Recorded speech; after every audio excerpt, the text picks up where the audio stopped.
You couldn't get PMT to Fayetteville one time in 5 years. It's crazy. But all of a sudden you're in LA and they just pop up. Well, they got they went by an invite, but when the Storm Chasers, like Caleb Presley and them showed up for that Kentucky game, and like they were denied entry into the arena, which I was like, I kind of got, because I'm like, dude, like Arkansas, what was it, in a week, 2 weeks maybe before when they beat Auburn? Like it was pretty when they rushed the floor. Then I'm like, Arkansas is not going to rush the floor against the 8th ranked or whatever they were, Kentucky, because that's what I've always tried to tell people. It's like either beat. In basketball, at least at Arkansas, this is how I always looked at it. In basketball, you either rush the court when you beat the number 1 team in the country, or you beat a team like a Duke or a North Carolina or a Kansas or whatever. You remember when Arkansas beat Duke last year? Less than 12 months ago, Arkansas beat Duke at Bud Walton Arena. Duke, I completely understand. Would Arkansas rush the court if they beat North Carolina? Let's say they played North Carolina.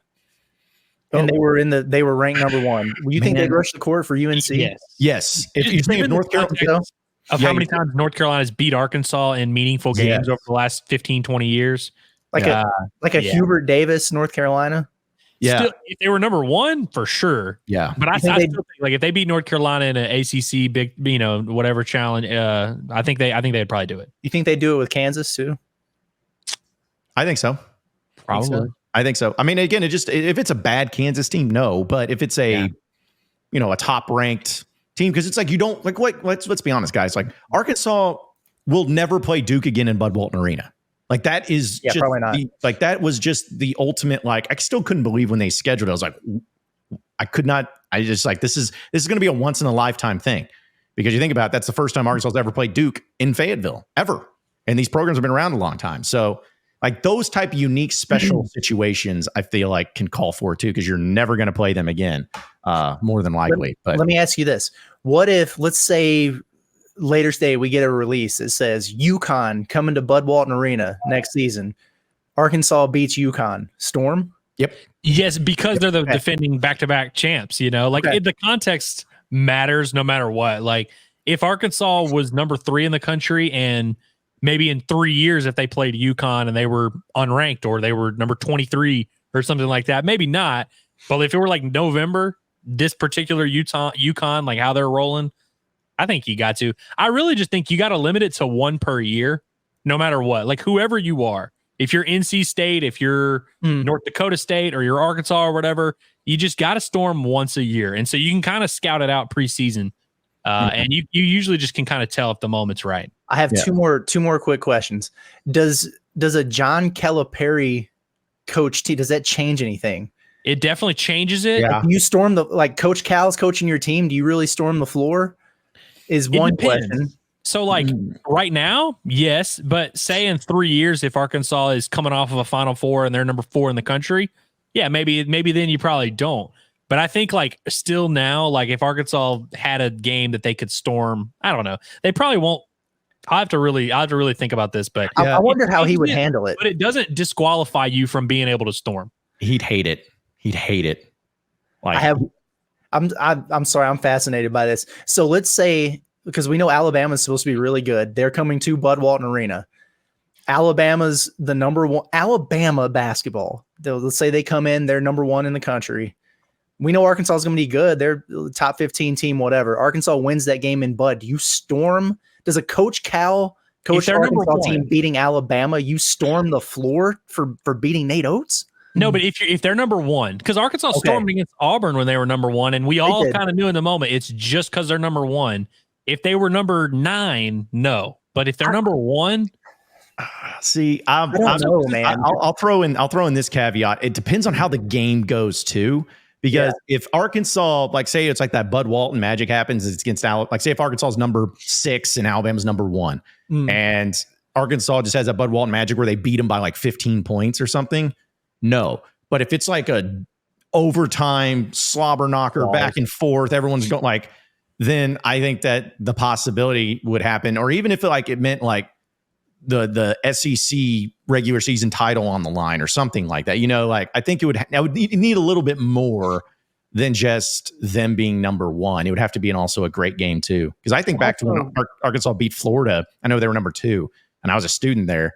Yeah. Like they beat the brakes off of them and they kind of wanted to rush the court, but really didn't because it's kind of like, well, we've known we were going to win for about 28 minutes and the excitement kind of let down. So I don't think I could do it for Bama. And I think the Coach Cal thing changes a lot for me. It really does. I'm real curious to see how long it takes somebody else now to rush the floor for beating Arkansas.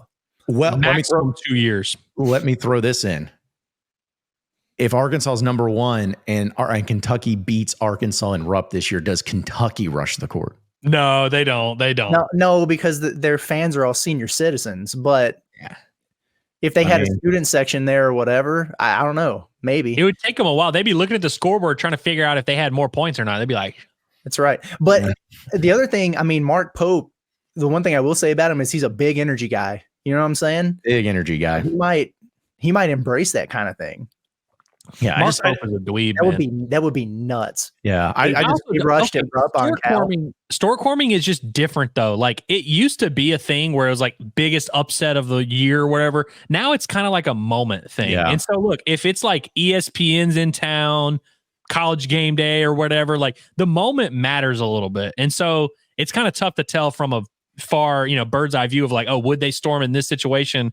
Like, because I mean, going into that year that they stormed against Auburn, I would have never told you they were going to storm the court in that situation. Yeah. But in the moment, it made sense. And so we'll just have to figure it out. But Coach Cal definitely decreases the chances of like Arkansas storming, and they're going to have to be more selective. But court storming's fun. I think you should do one a year. Well, if you are able. It's been bigger now because of like social media and stuff. Because I felt like that was the thing for Arkansas and why they embraced it so much is because, listen, when Arkansas beat Duke, it was going to be a thing that people talked about. But when you got a court storming and they're having the video and it's showing it, so like Scott Van Pelt's leading off talking about it, like it becomes a much bigger deal because if you beat a team, they're always like, oh, but then they see that, the kids on the court and, Duke Deuce playing over the speaker and they're chanting Bobby for Petrino up in the stands. I mean, yeah, it adds a little extra smoke to it. I'm glad you mentioned Duke Deuce because Duke Deuce, his bond with Arkansas was formed during a court storm. That's right. And against against Auburn back then. So does Arkansas football storm the field if they beat like any of the teams at home this year? Yeah, if they beat anybody, they're storming that sucker. Just any SEC team at home. Time left, bro. No, if Texas again, I think you do it again. If Texas is as good as they're projected to be, and if you think about where that's at on the schedule, like what if that became? This feels kind of stupid saying this, but like, what if Arkansas wins that game against a top, 5 Texas team and it gets them bowl eligibility? Like, is that enough? And it'll be cold as hell. Yeah, it would still be there. The storm. You know what I mean? Like, when it's cold, like that LSU game back in 2014. People stormed. I think it was more just like you're so cold, you kind of want to get your body heat moving a little bit. That was the worst field storming, and it still pisses me off to this day that they stormed the field for that. It's like, I can understand you storm in the field because of a rivalry or a big upset. You storm the field because you sucked for so long that you were finally, yay, we lost 17 straight SEC games. We finally busted through. Like, I hated that field storming, which the Chicago White Sox had lost as many baseball games in a row as Arkansas football had done SEC games before Sam Pittman got to town and got it done. But they broke that streak. My wife is she's going to Chicago. She's got a friend who's having a big birthday weekend or whatever. And I think they're all Cubs fans, but the Cubs and White Sox are playing each other. So they've got like a suite or something going on. And the White Sox won last night, so they broke that streak, but she could have theoretically been there when the White Sox set the record for the most consecutive losses in Major League Baseball history. Wow. Is Benny Bicep still on that team? He is. He is there. He actually homered recently, but he's not having a great. He's on the back end. Man, hate that.